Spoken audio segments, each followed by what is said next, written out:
All right, all right, all right. Hello, everyone. How are you fine folks today? Me? Oh, I'm good. Doing well. Thank you very much. For those that have watched me on, I guess, all my videos and live streams over the years, you may notice a little bit different look here. I am in studio number 2. I do spend time in 2 different places.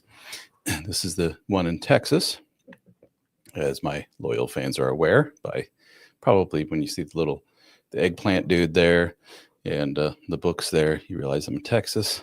I added a Jimmy above my head there. That's Jimi Hendrix. And then anyway, the camera quality way better this time. I've upgraded my equipment, lighting, and the whole 9 yards. It's still not quite 100% done yet, but we're getting there. And it's definitely an upgrade from what I had before. Fight for Better Now says yeehaw. Do you hear that? I can't. I don't have my headphones in, but I hit the yeehaw button. There you go. That's for you, buddy. Hope everyone is doing well. Rafaelito here, aka Dad Starting Over, aka DSO, aka Ralph. If you don't know, been at this for quite a while, doing the old DSO thing, putting out a lot of content, writing books, the whole 9 yards, hundreds and hundreds of videos, if not thousands at this point, clips that have been out there. My most popular thing rather that I've ever done is a book. Do I spot a Pixel watch? No, that's a Garmin. I don't know what that's called. Garmin. Anyway. Anywho, where was I? Got distracted by the comment. Most popular thing I've ever done was a book called The Dead Bedroom Fix. So a lot of you have come to me via that book. You saw the book. You saw mentions of Dad Starting Over, Help for Men, this organization. You see the sign right there. We started Help for Men as our larger organization almost a couple of years ago now. The brand is far more inclusive than Dad Starting Over, the name I've been doing a lot of content under and so forth. So we started Help for Men because we got a lot of guys who are like, I'm not a dad, I'm not starting over, but I like your content, I want help. I need help with a lot of other things that fall outside of the world of divorce and everything else. So here we are. Dad Starting Over, Help for Men. You can learn more at, one moment, please. Well, let me show you this one here. I got these little banners all set up here. We have, although The Dead Bedroom Fix, the book right here behind me there, is my most popular thing I've ever done. I've sold more of that than anything else combined. You see the other couple of books there. Red Flags is a book that it's an ebook format only. It's a pretty short read. All of them are relatively short reads, but Red Flags is like a super short read. But anywho, my most favorite thing I've ever done, and we've been at this, it used to be called the DSO Fraternity. We have since rebranded it as the HFM Brotherhood, Help for Men Brotherhood. You can learn more at helpformen.com, and you can jump right to the join page at helpformen.com/join, and you can learn all about our private community that we call the HFM Brotherhood. What do we do in the Brotherhood? Well, we have private discussion forums, really, really active on Facebook, on Discord. Facebook is a private group that no one can see that you're a part of. No one can see what you put in there, so don't worry about it. Aunt so-and-so can't see what you're talking about in there. Discord, obviously, very private. You have to be part of the Discord community, have a username and password and everything to get in there. We take care of all that. And we also get together in live Zoom meetings. So you'll see me. I'm on there at least 3 days a week, if not more, holding meetings that are at least an hour in length. And then we have other guys on the team. They also host meetings. So we got meetings galore, hundreds of them throughout the year. But here's the thing. Most guys aren't able to attend meetings. We have hundreds and hundreds of members, but only 20 or 30 or so guys on a meeting, and we talk about all kinds of stuff. But anyway, we record all the meetings, and you can listen to them like in podcast format right on your phone. So if you're the kind of guy that likes audio, like to listen to podcasts, like to listen to audiobooks, which, by the way, all those books behind me there, the audiobook version is available to our members at no additional charge, in addition to an ebook version. What else do we have? So we got the forum, we got the Zoom meetings, we got the books, we got the audiobooks, we got the recordings of the meetings. We have one-on-one coaching, mentorship. You can pay me for my time. A member of the general public pays X amount of dollars for an hour of my time, an hour of all the guys on the team, their time. Members pay a big discounted price. So there's another benefit to joining. We also get together in person. We have annual conferences, which, by the way, do I have? Yes, I do. Our annual conferences in the United States we call Brofest. Then we also have them in Australia, and we call them Mate Fest. Get it, bro? Good day, mate. Anyway, we just had our 5th annual one in Charleston, South Carolina, and we are getting ready to have our 6th annual one in Louisville, Kentucky. So I'm putting it up here because not only are members invited, but the general public is invited. You can join us, see what our group's all about. Come see a conference, hang out with the dudes. It'll be myself giving some presentations. Let me back up there. The event is typically, we have an event space where we all get together, presentations, workshops, your typical standard conference type of stuff. And then when the day is done with that, we usually get together and hang out together for dinner and drinks and stuff like that. Guys split up into different groups. Sometimes it's, real big group here, real big group there, or all of us together, whatever it may be. This will be the same for 2026. The only difference is we're saying, hey, you don't have to be a member to join us. Come on, check it out. There's a fee involved. You can learn more at brofest2026.com. I'll be there. Other members of the team will be there. Fellow members or non-members will be there. Attendees, I should say. In addition to that, we also have Dr. Robert Glover, author of No More Mr. Nice Guy. He will be joining us, hanging out for the whole weekend. All those presentations, workshops, he'll be putting on some as well, and then hanging out with us after the fact. You guys know Lauren, the Dadvocate. You ever see the Dadvocate? And she puts out like hundreds and hundreds of videos. She has millions of followers all over the world, TikTok, YouTube, Facebook, all that good stuff. She'll be joining us as well. Looking forward to that. And then we have a gentleman who's relatively new in our world, but I really think a lot of him and his material and what he does, his work, rather. Adam Nissenson calls himself the Betrayal Shrink. So he helps out guys that are dealing with the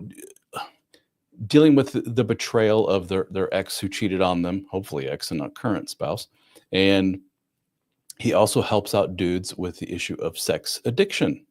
So pretty cool stuff. So I'm looking forward to seeing what he has to offer and what he has to bring to the table. Brofest2026.com. So check it out, brofest2026.com. So check it out, guys. I see we're getting more and more folks joining us. Welcome, everybody. If you could pause for a moment and go down below wherever you're watching this, YouTube, Facebook, where else am I doing this? X or Twitter, whatever it's called now. If you could give me a like. Back of my head is killing me today. I got a little tension headache. Give me a like.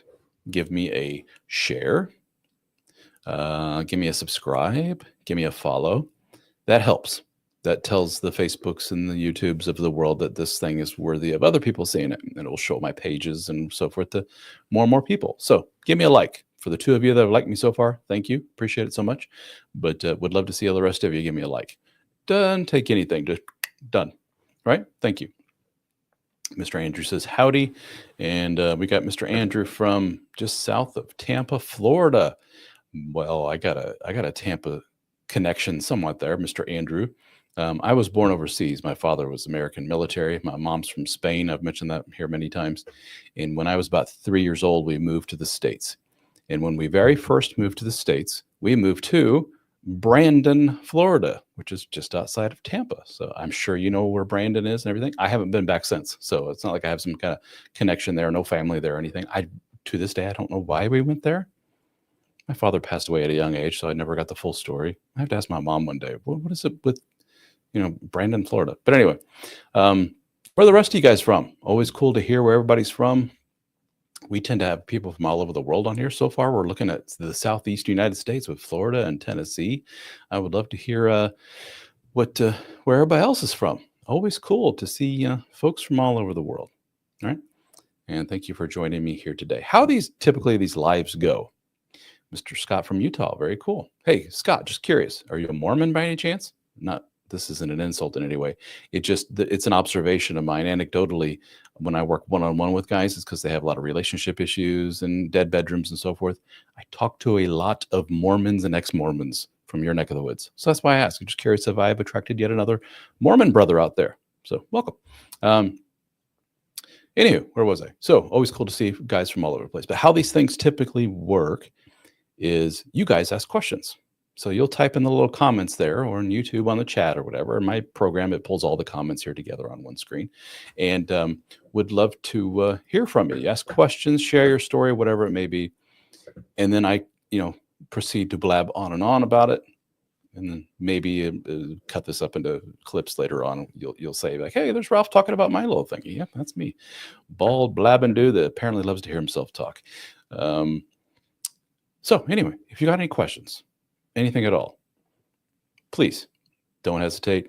Ask me anything. I'm here for you.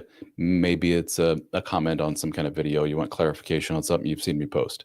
Maybe it's just, Ralph, here's my situation. What do you think, buddy? Maybe it's one of those, I feel so unique and weird because this is what I'm going through. And then you'll find out, oh, wow, everybody else is going through the same thing too. Andrew's from Apollo Beach. I wish I knew where that was. I don't. I'm sorry. I don't really know that area at all. Yeah, anyway, guys, don't be shy.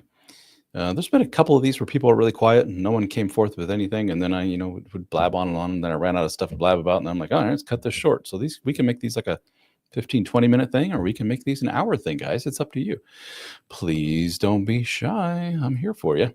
Yeah, it's not often that I do these. I try to do these once a week, maybe more. Skip a week or two here and there, with life. And I had a vacation here not too long ago. We went for a couple of weeks overseas. So try to do what I can there. But thank you all for following, joining, and everything else. We've lost a few people. Oh my gosh, I'm starting to bore people. Guys, give me something to talk about. Don't be shy. Hello, says Grant. Well, hello, Mr. Grant.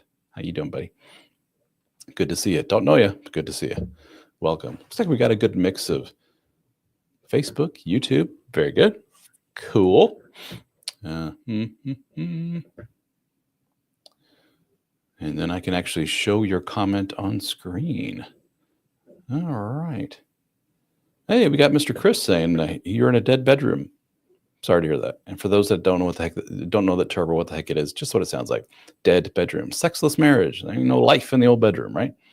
Relatively common in the world of people in long-term marriages. So he says your kid is about to graduate. Will it get any better? I don't know, dude. Probably not. The question is, how long has this been going on? Are you guys like actively trying to deal with this? There is this stereotype or commonly heard story of, in my world at least, let's be honest. There's a dude that really still has a lot of physical needs in that department, if you know what I mean. He really wants to get it on with his wife. She says, no, no, no.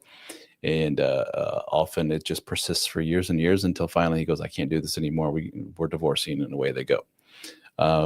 Sometimes there's infidelity, strangely, even on the part of the apparently sexually dormant woman. That's the real mind F to a lot of guys, all the way to the man cheating because of said dead bedroom in part, and all kinds of issues. But sometimes we have the issue of people in a sexless marriage, and they're actively, believe it or not, working through it. Whether usually, statistically, it's not always the case, as a lot of women love to point out to me. I know, I get it. But the stats show is that typically, if you had to put your money on which spouse is the lower libido or the one denying, affection in that way, it's usually the woman saying, I'm not feeling it. And it's usually the dude pursuing and saying, but I want more of it. But anyway, sometimes, not often in my world, but sometimes we have a couple that are we recognize this is something that's not sustainable. This is not healthy. Woman may raise her hand and say, I got a problem. I'm working through this. I'm going to the doctor, looking at the hormonal thing, going to the therapy. Maybe there's some kind of issue I have to work on, or whatever it may be. And part of that story they tell themselves, maybe, what a real big mood killer is for us as a couple, usually one of them, not them both as a couple, is the presence of the kids in the home. Way too overwhelmed, too anxious, too this and that, because of kids. When kids leave, cross our fingers, we reconnect in that way. Does that happen? I'm sure it does for some folks. But often what I've seen is no, it doesn't. You can't just have a many-year relationship where you guys aren't touching each other and then suddenly go, all right, back to touching. It doesn't work that way for most folks, from what I've seen.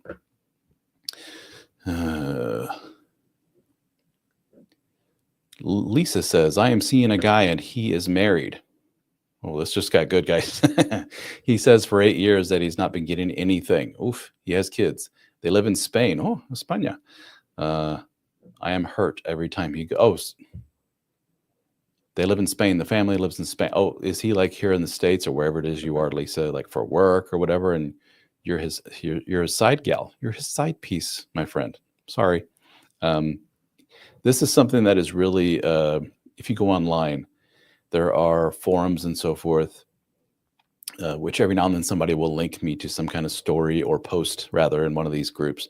One of the most popular, which is just a powder keg of interesting, powder keg is not the right word. It's a treasure trove of really cool, interesting stories from the perspective of people who cheat.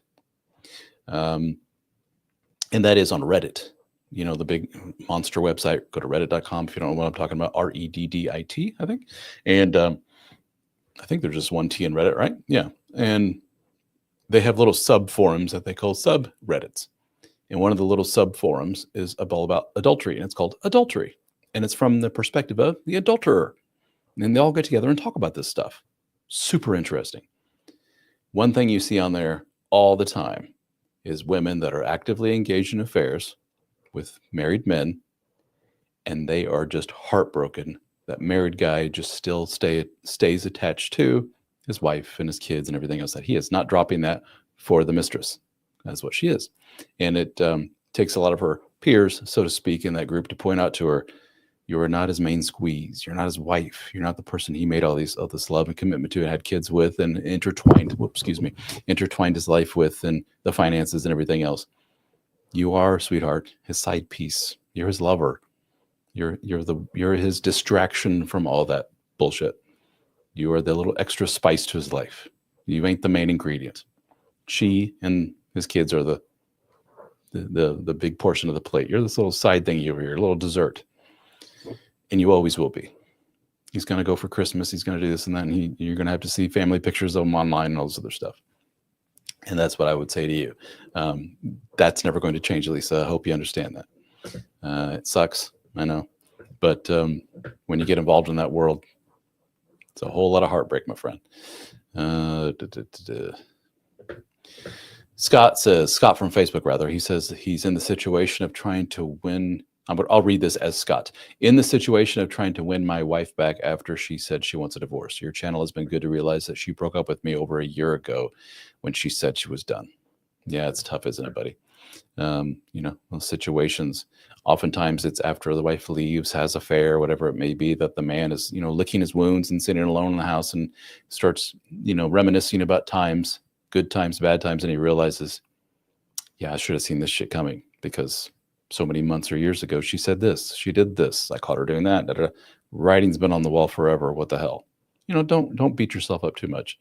You're like a lot of guys, you love the woman, probably still do have love in your heart for her. Probably. If you didn't, that'd be weird. It's difficult to come to terms with the fact that it's over. Sucks. Sorry you're going through that. Grant from YouTube says, my lady always wanted it 5 times a day, every day. Then she left me for either a tattooed cover. Oh, my ladies, plural. Pardon me. So this has happened to you more than once. You got with a very hypersexual women, multiple women, and then they left you for either tattooed, covered face, forehead, the lot, out of jail felon dude, or a rich, nasty guy. So, Grant, what do we learn from that, buddy? Not to blame the victim here, so to speak, or kick you while a man's down, or whatever analogy here, but you got a type, my friend, probably chaotic, emotionally damaged human beings. And yes, there is a correlation between hypersexual behavior. This is not a shaming or damnation or whatever the term is of sexuality in people, especially women. That's how a lot of women hear, when they hear guys like me talk about this, they think you're shaming women sexually, women who are sexual human beings. No, it's just a matter of scientific fact that when we see such things such as past sexual abuse, for example, which may lead to something like borderline personality disorder or something along those lines, some kind of personality disorder. Again, no fault of their own, but it often correlates with hypersexual behavior. Women that are very quote unquote easy, you can go from 0 to 100 with them like that, and that's very intoxicating to a lot of men. to be with a woman like that. Woman who is so validating and so sexual and so over the top, makes you feel like a king. And it sounds like you may be susceptible to that, so to speak.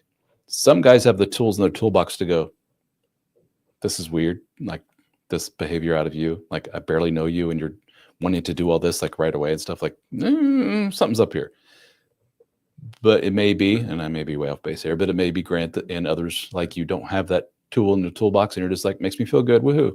Some therapists may say that it points to a narcissistic streak in you. They stroke your ego and so forth. But I fight back on that. I go, you don't understand, dudes. That's so relatively rare in our world. To get a taste of that is so very difficult to let that go, even when red flags are just flying in your face. So not to beat you up too much, but then the fact that they leave you for, psychos and whatever shows you got a type, dude. You got to figure out why that is and what you can do to change your tastes, so to speak, in mates. Otherwise, you're going to keep doing this.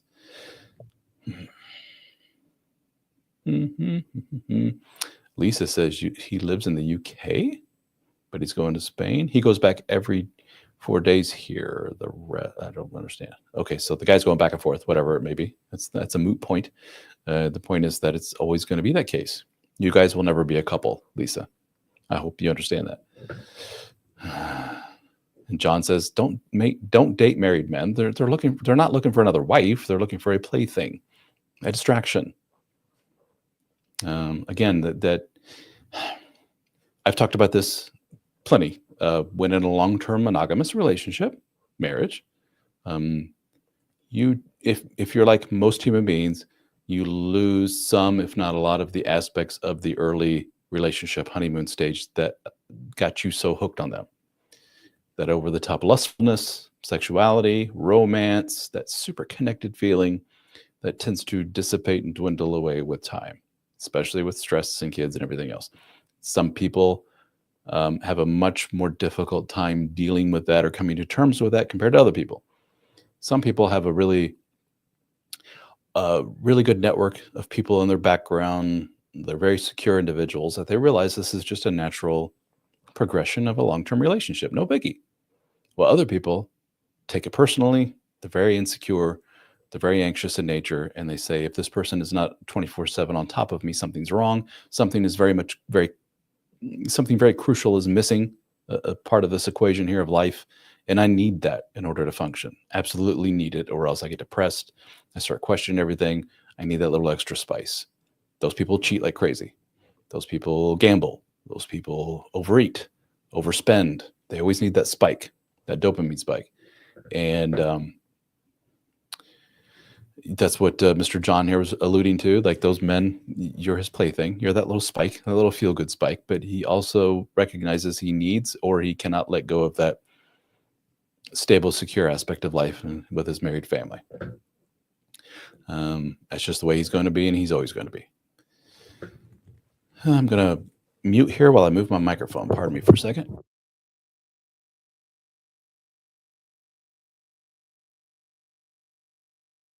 All right, back. Okay, so I'm going through. Got a lot of comments here, guys. Thank you. This is awesome. So now I have like a menu of comments to choose from here.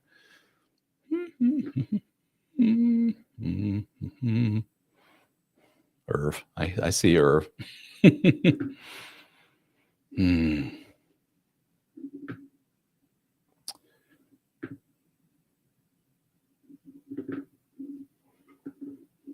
Hey, we got Mr. Gert from the Netherlands. Welcome, welcome. And Mr. Paul, you are identifying some things in your ex-mate there. You think points to some narcissism on her part. You hear that a lot. That's a term that's thrown around a lot. I think if we kind of dissect it, it means she was an asshole. It doesn't necessarily mean she's a full-blown narcissist. That's a term used by both genders a little bit too much. But she may be. I don't know.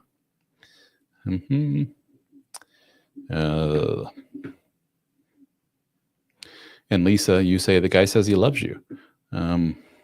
Could be. He feels genuine love and connection to you. Sure. But that doesn't change the fact that he's never going to leave his family. Probably not. Some men do, sure. I've mentioned on here before that years ago I knew of older man in his 70s who left his wife, but all his kids were grown and everything else. Left his wife for a woman that was 40 years his junior. How about that? That was some drama in our little circle, that's for sure.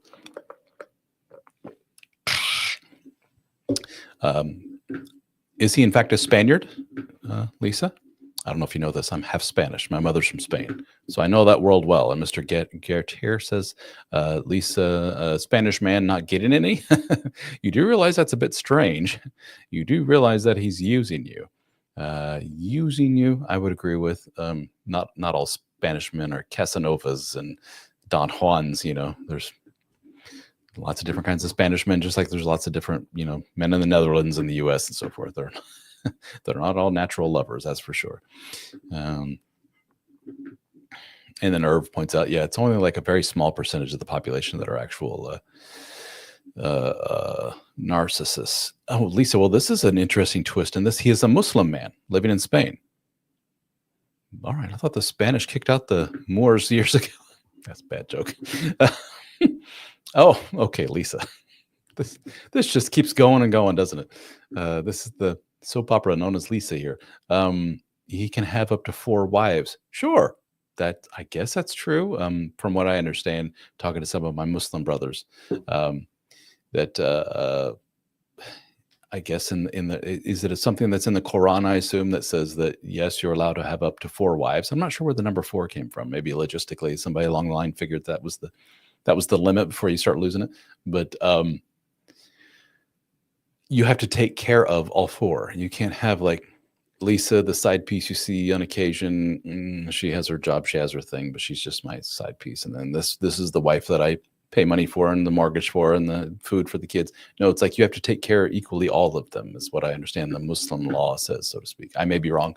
Any Muslim brothers, sisters on here that want to correct me, please do so. Fight for Better Now says to the woman, Lisa, who's dating the married man, regardless of how you feel or how he feels, he's still in a committed relationship. To be very blunt, you're spending your sexual capital on a man who cannot, I guess you mean cannot commit. That's it, Lisa. You're you only have so many years, my friend, on this planet. And if your goal is to have a traditional, committed, long-term monogamous relationship with a man and have a partner to go through life with, he ain't the one, sister. The guy who leaves his family on occasion to go meet his side piece and then go back to his family and all this other stuff. That ain't that, sweetie. You can do better, Lisa. And what you need to do is try to figure out why it is that you're in this relationship with this guy like this. I know you're throwing in a lot of right turns and curveballs with, Muslim 4 wives, and regardless. Yeah. Oh,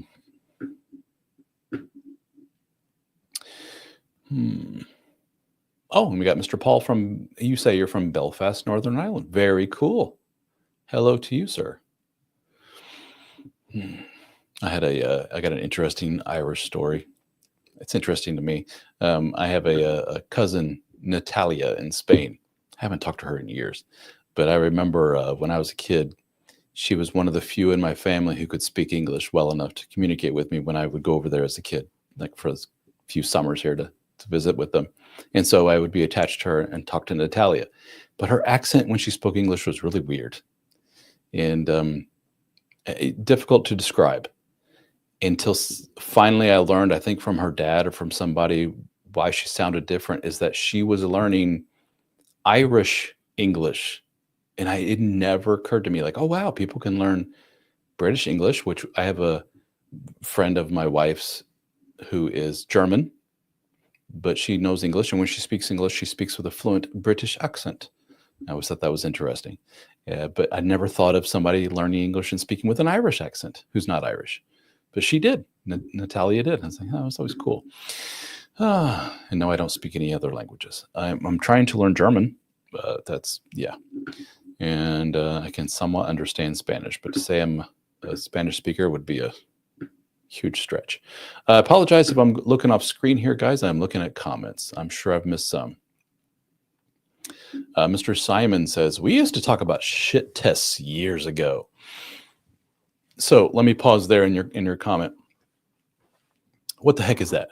Men for years have come to the conclusion that women in our lives, sticking with this concept of shit tests, tend to say things to us, do things to us in order to kind of sit back and let's see how this guy responds. Some women have overtly admitted to doing so. I'm going to say this to the guy and see if he's truly committed. I'm going to say this to the guy to see if he backs down and see what kind of what he's made of type of thing. Some psychologists, therapists, and such may push back on that, saying that's actually a sign of some not so good stuff. Mentally healthy, secure individuals don't test other individuals. That's not a good thing. And when you get that, your answer should be, I'm out of here, goodbye. While others say, like myself, I say, it's actually not a gender-specific thing. A phrase I often use is, everybody tests everyone if you're looking for it. And we as men tend to view life and life struggles a little differently compared to women. I'm overgeneralizing, but this is what I've seen. My perspective on this. So you'll have a guy that'll be like, everything was going swimmingly, blah, blah, blah, blah, blah. And then a boss told me I'm getting laid off. Life has really thrown a test at me. Let's get to work. Let's hit the streets. Let's do the resume thing. Let's get on the phone. I'm not going to let this knock me down. He sees that as a real life challenge. Life, if you want to say the boss specifically, has challenged me. Let's see what you're made of, dude.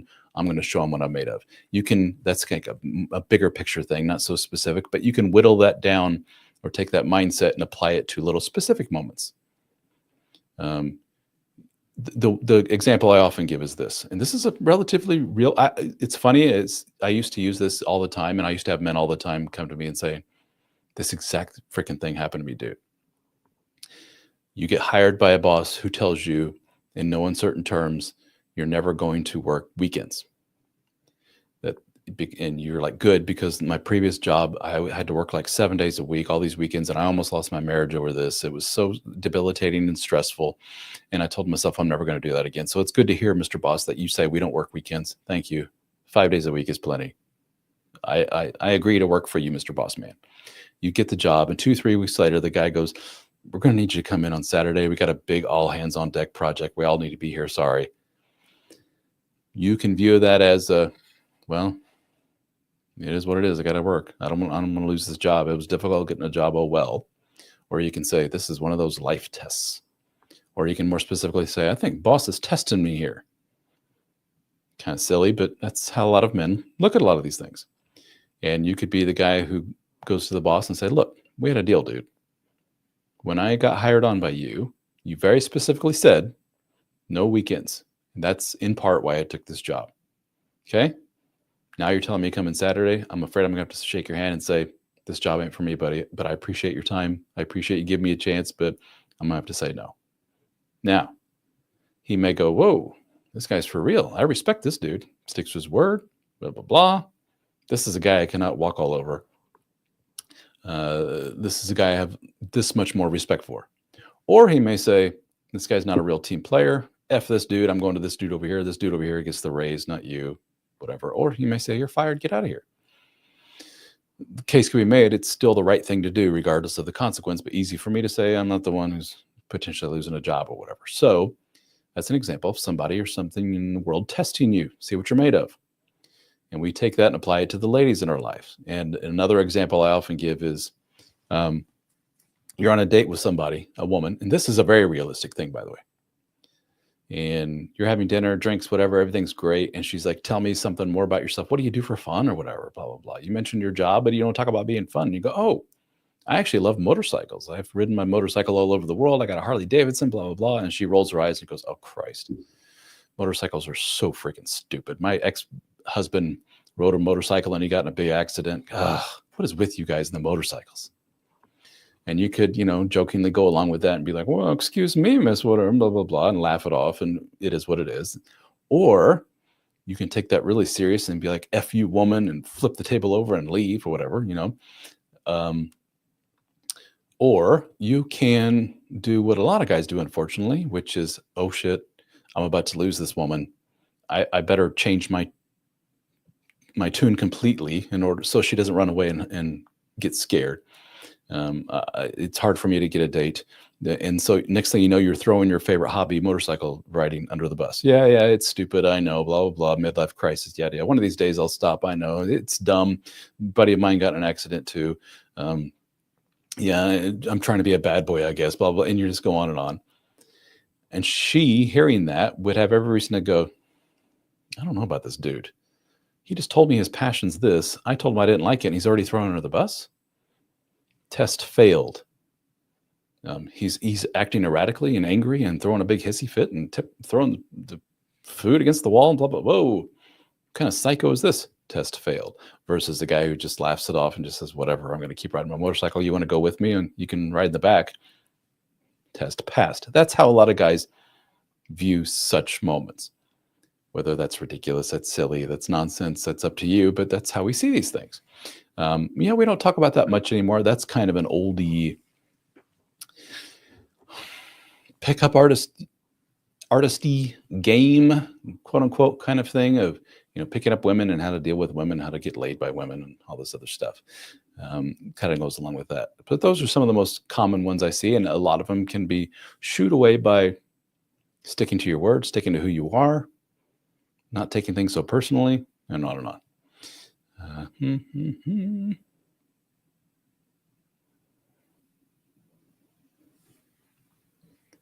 Fight for Better now says, I am correct about the Muslim wife thing. If he has multiple wives, he has to provide each one equally. So if he buys a house, he has to buy all of them a house. Holy shit, that sounds expensive.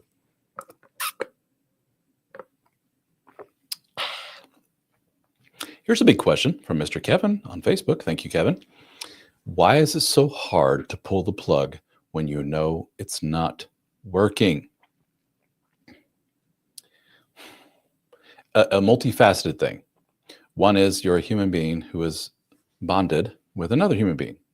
And when that happens, there's like a cascading series of events in the body and brain that keeps you hooked with them. It's almost akin to addiction. And they're your fix. You feel normal day to day. There's a point with, it's very analogous to drugs, like an opiate, like heroin or something like that. When a heroin addict first takes the drug, he feels like he could walk on clouds. He's never felt so good. He feels euphoric, kind of like falling in love, isn't it? And early stage of the relationship, the honeymoon phase, oh, heaven on earth, we feel amazing. And then with time, like with the heroin user taking his drug, after a while, I don't feel so euphoric anymore. I just feel normal. And if I stop taking my drug, I feel sick. I'm going to throw up.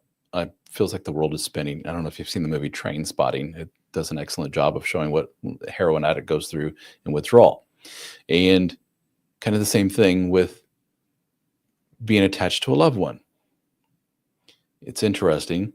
You were so in love. Now you just feel normal day to day with them, to the point of almost being annoyed by them, to the point where you're like, I don't care if they leave or go. But when they go, this don't feel good, does it? I don't care how tough you are. It's a tough thing to go through. And so that's in part why it's difficult. Another part is it's more difficult for some of us than it is for others. I've mentioned this many times.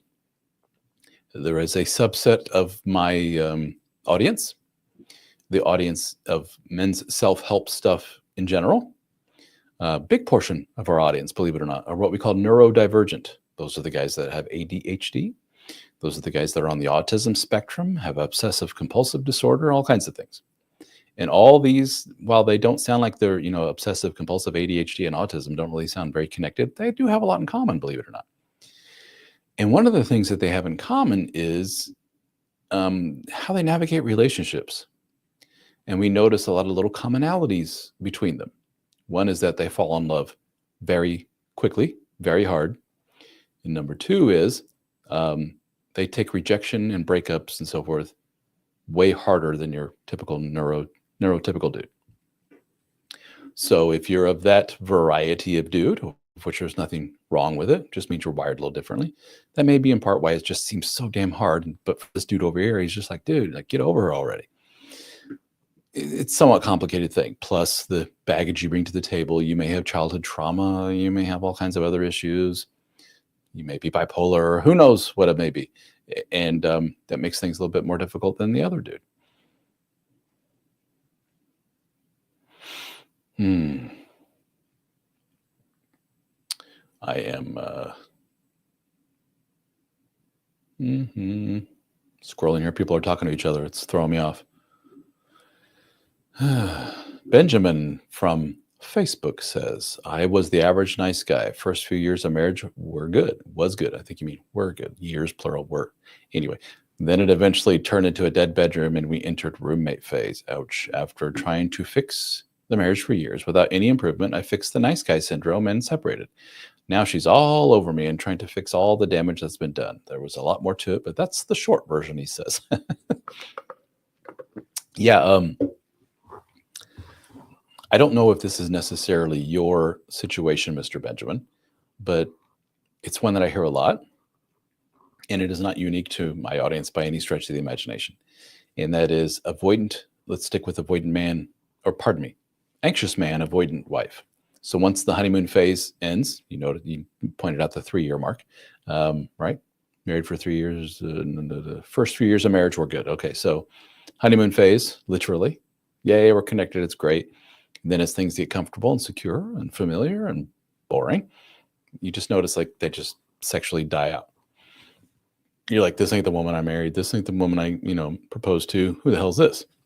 And that's avoidant 101. When things get real, things get serious, things get secure, they just check out in that way. And then you're like, adios, I'm out of here, bye. Now you're suddenly not so secure, available anymore, are you? And then they come to life. And when you leave them and you're no longer hanging all over them, now they tend to reminisce and they think about what? All the good stuff they're missing. Guarantee you, if you're like most, if that applies to you and if that rings a bell, there's a lot more to what it means to be an anxious guy and what it means to be an avoidant, but you get the idea. Here's what happens. Super honeymoon phase again, almost like a hysterical bonding phase. Something that threatens the sanctity of the relationship and the connection often results in a heightened sense of sexuality between the two and emotional closeness. People like, for example, wife cheats. They say, let's work on this relationship. And then they notice like for several weeks, like they've never been more sexual and connected before. It's very weird. And then it just stops. It drops off a cliff. You'll see some semblance of this if you get back with her, which is we're super connected. Everything's great. Woohoo. And then you'll notice like, shit, 6 months later, goddamn, we're right back where we used to be. That's what I see for a lot of people in these situations, but maybe not.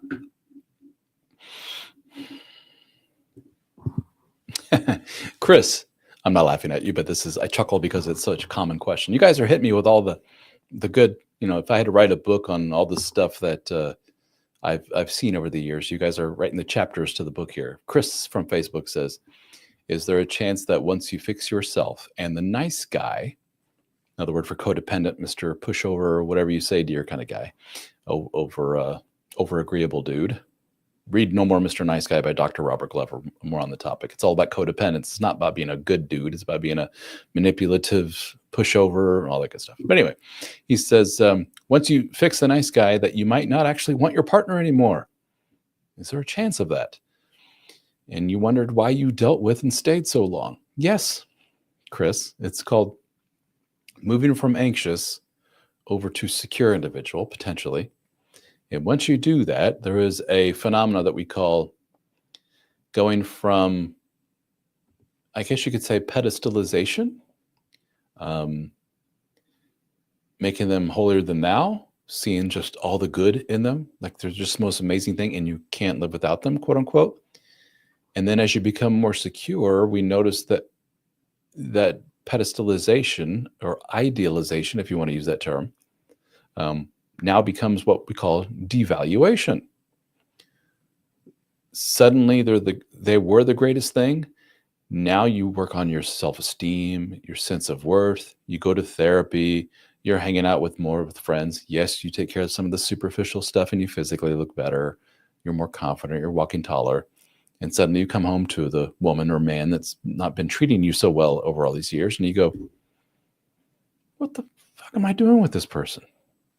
Why? All these years did I put up with this? Ugh. Number one, look at them. Yuck. Number two, listen to them, how they talk to me and how they treat me.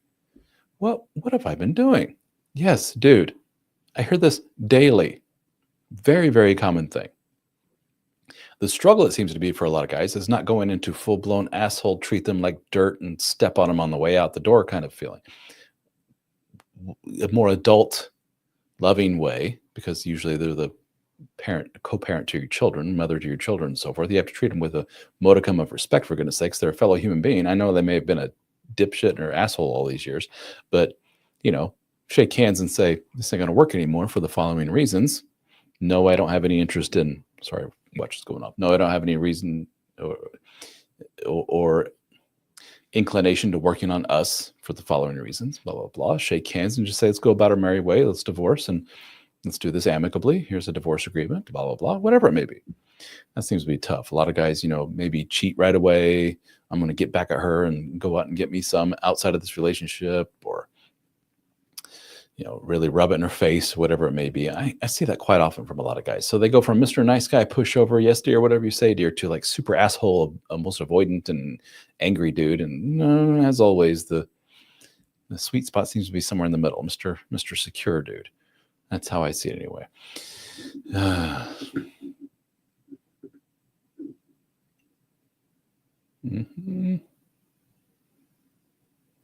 Thanks for the reply. That's exactly what it's like. I still feel bad for hurting her feelings, though. That's normal. I've never felt more free once we separated. Well, good for you.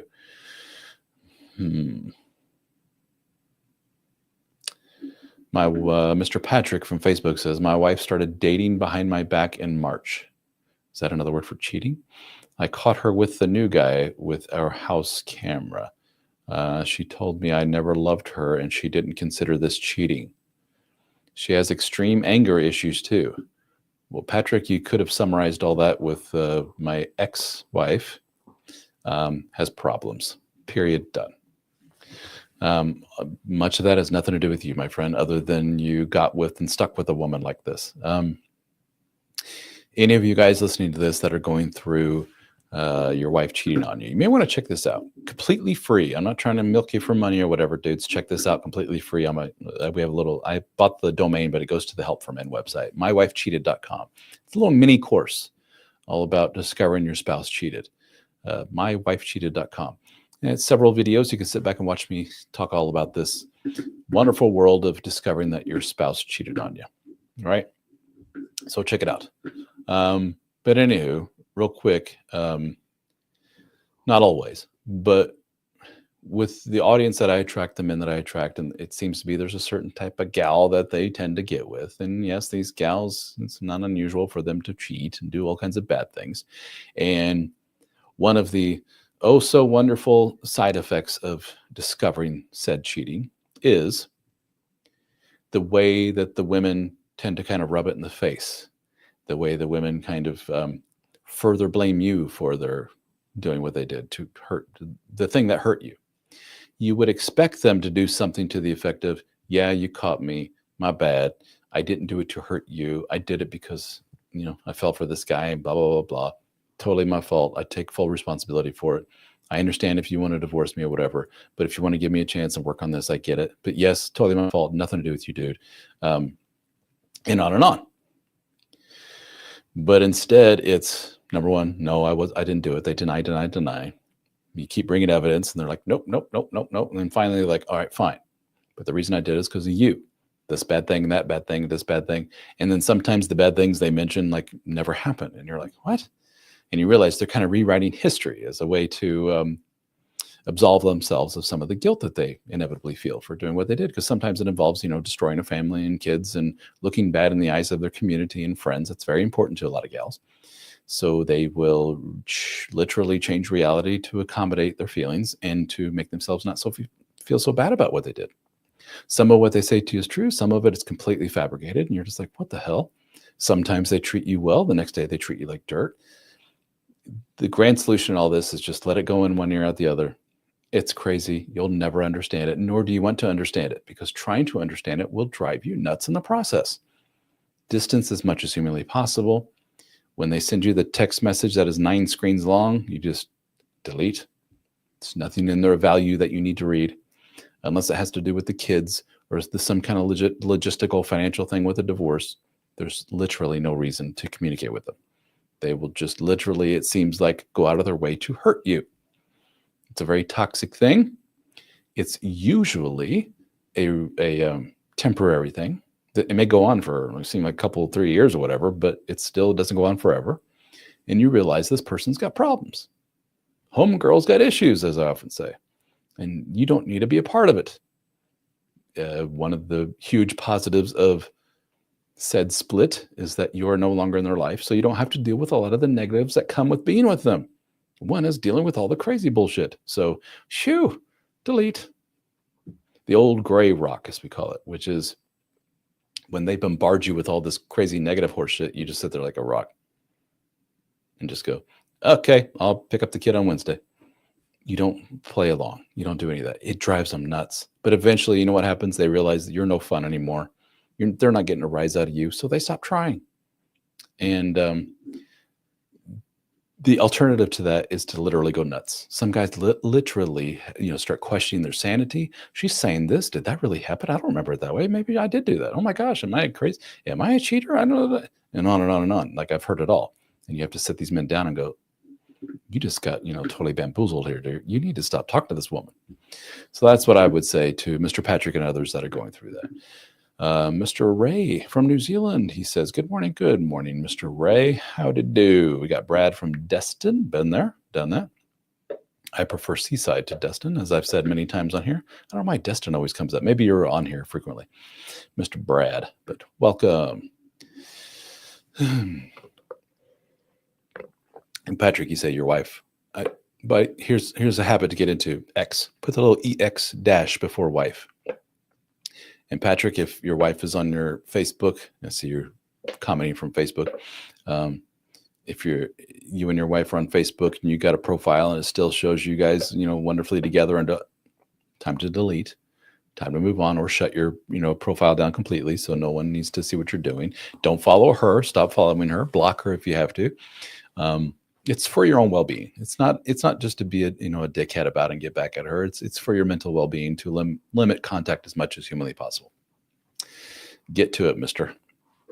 And you could go on and on and on, I'm sure, with crazy story after crazy story, the things she said, the things she did, and just let it go, dude. It is what it is. No amount of you and I, pissing and moaning about it, our exes or whatever, will change the fact that it is what it is.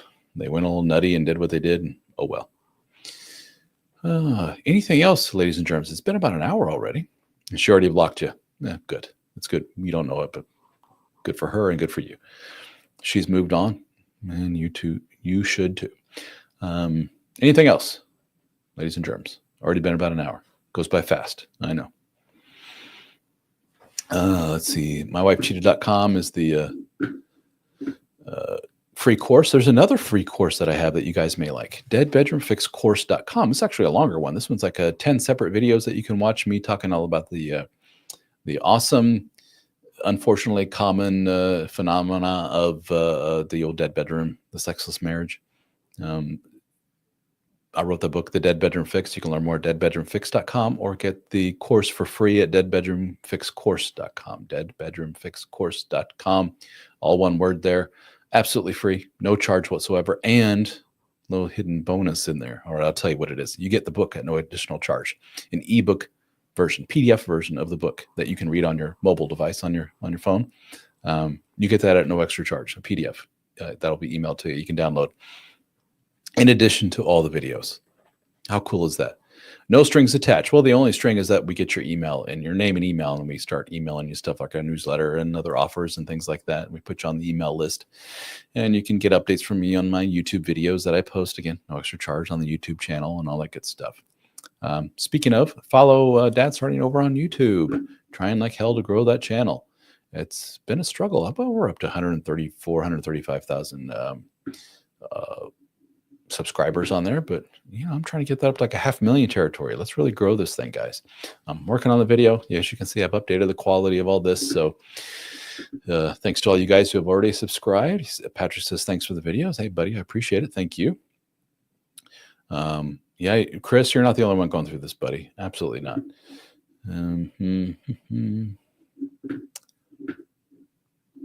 And David says, just know that from the beginning, you will never get the full and complete truth from a cheating spouse. They will share with you just enough to string you along. Yeah, the old trickle truth, as they call it. not entirely destroy what they damaged. Don't bother trying to get the information. It's not worth it. Just leave, period. Yeah. And then he ends it with infidelity is the nail in the coffin for 99.99999% of all marriages out there. I'm going to say you left off a few nines. It's, and there are people that push back on that and saying, Ralph, you're not, look at the facts. The facts are a lot of, I don't know what the percentage is. The majority of marriages, I think somebody told me that where there's infidelity involved, that the marriages survive. Survive is one thing. Thrive is another thing entirely, isn't it? There are countless marriages out there, long-term relationships, where they're just going through the motions. I got the kids, I got the bills, I got the whatever, and they both kind of come to usually an unspoken, sometimes overtly spoken understanding, like this ain't paradise. It's never going to be a paradise between us. It ain't a loving, sweet, sexy relationship, whatever. And we're both, I guess, cool with that to the point where we're not happy, but we're not about to blow this up for a variety of reasons. And some have like this unspoken understanding of you go do your thing, I do mine, and that may mean other people, but we're still primarily with each other. Some people have the overt spoken understanding of that, open marriages and so forth. While some just are quietly miserable together. And then there are the lucky few, who work through it, something like infidelity, and it actually brings them closer together. I've had therapists that have told me this. Dr. Robert Glover, for example, points this out. I have personally not seen it within my audience. What I have seen, the most positive outcome that I've seen as far as reconciliation is concerned, within my audience, let's be fair, within my world, is Ralph, we're working on it together. We both went to the therapy, blah, blah, blah, blah. She's very open and honest about what she's doing and where she's going. I have full access to her phone, she to mine, and we're working through this. So, well, good luck, guys. I hope it works out for you. And then I'll hear back from these guys 2 or 3 years later saying, she did it again. It would seem that there's something within the psyche of a lot of the women in our life that do this kind of thing that points to some kind of fundamental programming that basically says, at a very basic level, long-term committed monogamy to one individual just ain't in the cards for me. That doesn't necessarily mean they're a monster, that they're evil and all this other stuff. They're just not wired for it for insert reasons. And the more we try to shoehorn them into that world and shove a square peg into a round hole, man, it just doesn't work. It may work for seemingly, a couple of years or whatever, or hell, maybe even like a decade plus. But then something happens, some kind of stressor in life or something, and then how they cope is to like go get attention from others. I've seen that countless times, guys. So that being said, Ralph, you ever seen? No, I haven't personally. I know it exists. I'm sure it exists. Not like people are lying, but I have not personally seen where reconciliation legitimately works long term after an affair is discovered. And I was about to wrap this up, but we're getting more and more questions here, guys. Make sure I'm not missing something really crucial here.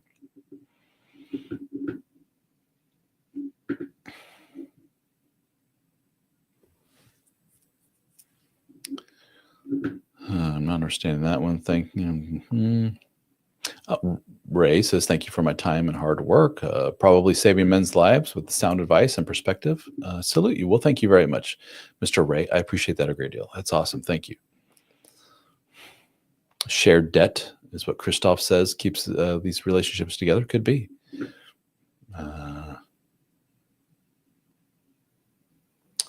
Oh, well, Mr. Barry. Things just got interesting, folks. It's so new here. Welcome, Mr. Barry. Welcome to the group.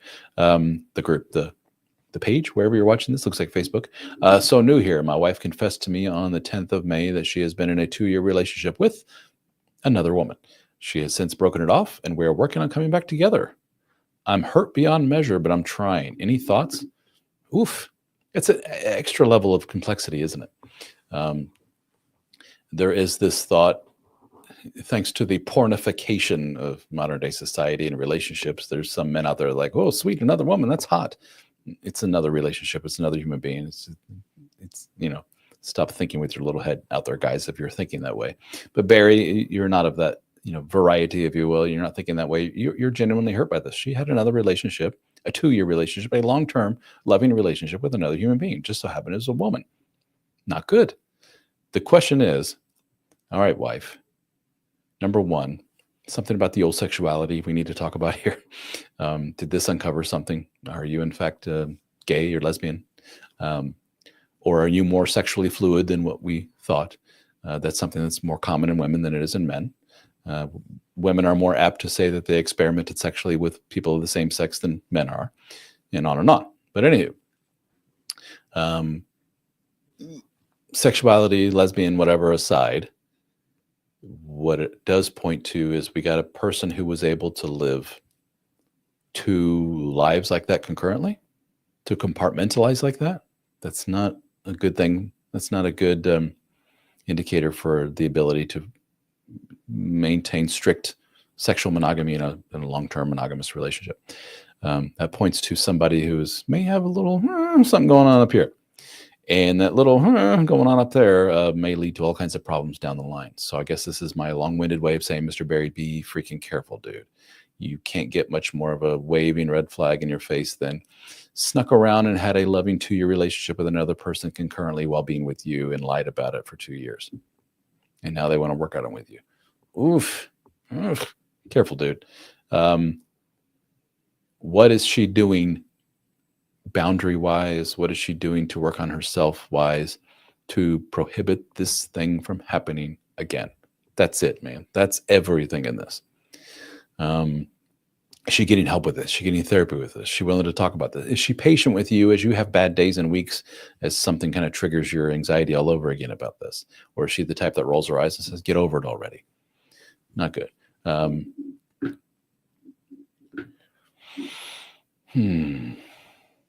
Just a Girl 7 says, I'm not a man, but I love your content. Well, thank you. I was going to say, thank you, man. Thank you, ma'am. I appreciate it. So you don't see work through infidelity works or cheating and breaking up? That's rough because you can't trust men. You'd have to worry about women too. Oh, I see. Yeah. Okay. Gotcha. So you don't see working through infidelity works. Well, what I see is it's usually way more complicated than that. It's what I see with a lot of the infidelity stories is not that it was oh shoot, I had a couple drinks too many, one thing led to another, and I was making out with some dude. Oh shit, what have I done? I'm going to go back and tell my husband. That happens surely, but that's not the stories that I hear from guys. What I hear from guys is like what our pal Mr. Barry here says, like long extended relationships, a lot of lying, a lot of this and that, and compartmentalizing and lying about this, lying about that, just countless lies and STDs and all kinds of craziness. And then when caught, more lies and more gaslighting, trying to make the victim spouse and all this the one that feels like they're crazy. You're the one that did wrong. It's all your fault. Blah, blah, and on and on and on. That's what I see that goes with it. And all of this is indicative of the person's got problems. And that those problems, the flavor of problems that they have, doesn't lend itself to successful long-term monogamy. What it lends itself to is chaos, chaos, chaos, all kinds of horrible shit for years and years. They don't cope well, is what I'm trying to say. And if they're the type of person that doesn't cope well and they're always seeking attention elsewhere, that doesn't lend itself to a good marriage. And for most of you watching this, nodding, going, that sounds like my wife, or women watching this and sounds like my husband. Yeah, they don't do well in marriage. Unfortunately, the message got out there for many of us for generations. Hey, get married. What they didn't say is, hey, are you the type that should be married? What do you think about marriage? Is marriage for you? Tell us about you. Tell us about your dating habits and mating habits over the years and so forth. No, they just go, marry now. Have kids now. It's what's best for you. It's what's best for her. It's what's best for society. Marry, marry, marry. We see where that leads us.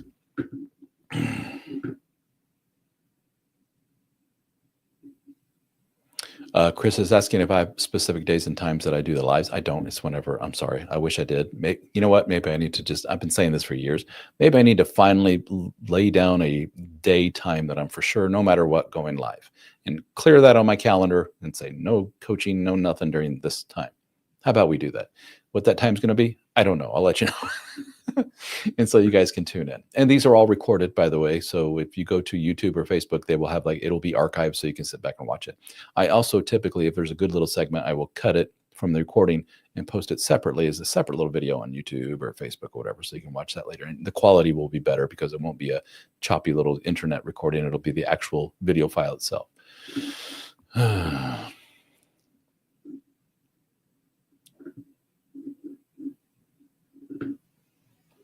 Christoph, you say your wife says you have a problem with lust. Oh, you're a little too horny? Is that what she's saying? You need to chill out with the sex stuff? Does she have a point? I don't know. I'm not there. I'm not victim blaming here. I'm not siding with the woman. It's just that I speak to a lot of men. I talked about the neurodivergent thing. ADHD is common in a lot of guys. And that in itself has a lot of different flavors and stuff. All these things are on a spectrum. They're on a spectrum in terms of their definition, like I have this type and this type, and they're on a spectrum in terms of their severity. And for you really, I'm not an expert on this, guys. Let's just put that out there. For some guys, they have a certain flavor of the ADHD or whatever it may be. They're a little, dare I say, spazzy, very hyper, go, go, go. And a lot of the men are super horny, like all the time. They could do it 5 times a day, every day kind of guy. And unfortunately, some of those guys marry a gal who's just like, that ain't me, dude. I don't care who I'm with or what. I'm just not that sexual of a person. And there's a lot of clash between the two of them. That's a relatively small portion of the population. But I see that every now and then. And I have to be the one to tell you, the dude, most people aren't wired like you, man. That's a little much. So I'm getting exhausted just hearing some of your stories. Maybe you do need to back off. And often some of those guys hear from the woman, like, maybe you need to go get your girlfriend or something, dude. This is a little much. Now, with that being said, a guy that goes to his woman and says once or twice a week would be nice. That's not over the top by my definition. By most people, that's like, quote, normal and healthy and all that good stuff. So with that being said, maybe flesh it out a little bit more. Like, how did this comment come up where she says you have a problem with lustfulness and your sexuality? Did that come up because you had asked for the 5th time that day? Or did that come up because it had been 6 months and you're like, this is weird, why aren't we doing it, type of thing? Or somewhere in between there. And you've always been on the high libido side. And after you started going to the gym, damn, yeah, that tends to have that effect on men.